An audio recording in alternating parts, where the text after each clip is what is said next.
ہمارے ساتھ موجود ہیں معروف مصنف، تجزیہ کار اور پاکستان کے سابق وزیر امریکہ کے جناب حسین حقانی صاحب۔ حقانی صاحب بہت شکریہ اپنا قیمتی وقت دینے کا۔ تمام اشارے یہ کہہ رہے ہیں کہ جی بھارت جو ہے پہلگام کو بہانہ بنا کر پاکستان پہ جارحیت کا موڈ رکھتا ہے۔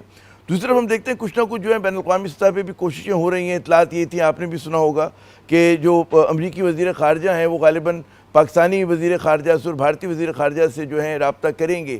کیا امید رکھیں اس قسم کی جو ڈپلومیٹک ایفرٹس ہو رہی ہیں؟ بنیادی طور پہ پاکستان اور بھارت کے درمیان مکمل جنگ کا امکان بہت کم ہے، اور اس کا سبب سیدھا سادہ ہے۔ دونوں ملکوں کے پاس ایٹمی ہتھیار ہیں۔ ایٹمی ہتھیاروں کا مقصد ہی بنیادی طور پہ جنگ کو اوائڈ کرنا ہوتا ہے، جنگ کرنا نہیں ہوتا۔ یہ ایٹمی ہتھیار جو ہیں، یہ کوئی ایسا نہیں ہے کہ ہمارے پاس پہلے چھوٹے پتھر تھے اب ذرا بڑا پتھر آ گیا۔ ایٹمی ہتھیاروں کے بارے میں ایک پوری سائنس ہے، اسی وجہ سے دنیا میں کوئی ایٹمی جنگ نہیں ہوئی۔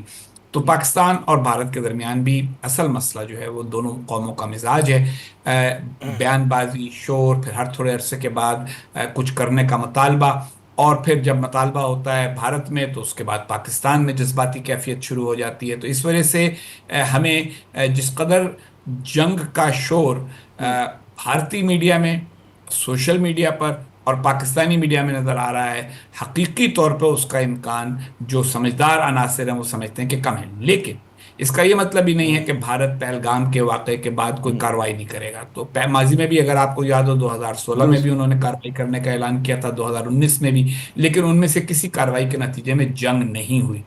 اس بار بھی دنیا کی خواہش یہی ہے کہ وہی ہو۔ اگر بھارت کچھ کرنا چاہتا ہے، چھوٹا موٹا کوئی اقدام جس کے نتیجے میں اپنی رائے عامہ کو مطمئن کر سکے تو کرے، لیکن جنگ کی کیفیت پیدا نہ ہو سکے۔ اسی لیے دونوں ملکوں سے بات چیت ہو رہی ہے۔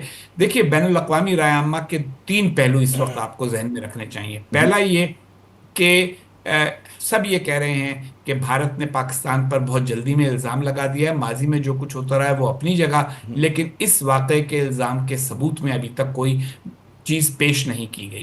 دوسری بات، ہر ایک یہ کہہ رہا ہے کہ پاکستان کو بہرحال یہ تسلیم کرنا چاہیے، جھوٹ نہیں بولنا چاہیے کہ ماضی میں پاکستان میں مختلف قسم کے جہادی گروپ پالے گئے ہیں، انہوں نے بھارت میں حملے کیے ہیں، اور اس وجہ سے اس موضوع پر بات چیت کی گنجائش موجود ہے۔ اور یہ کہ فالس فلیگ آپریشن کی بات بھی کو دنیا میں بہت زیادہ تسلیم نہیں کی جا رہی۔